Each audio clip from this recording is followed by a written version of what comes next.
أعوذ بالله من الشيطان الرجيم. ونبئهم عن ضيف إبراهيم إذ دخلوا عليه فقالوا سلاما قال إنا منكم وجلون قالوا لا توجل إنا نبشرك بغلام عليم قال بشرتموني على أن مسني الكبر فبم تبشرون قالوا بشرناك بالحق فلا تكن من القانتين قال ومن يقنت من رحمة ربه إلا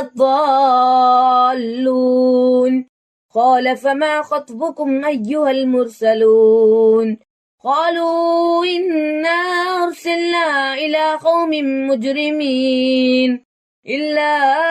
آل لوط إنا لمنجوهم أجمعين إلا امرأته قدرنا إنها لمن الغابرين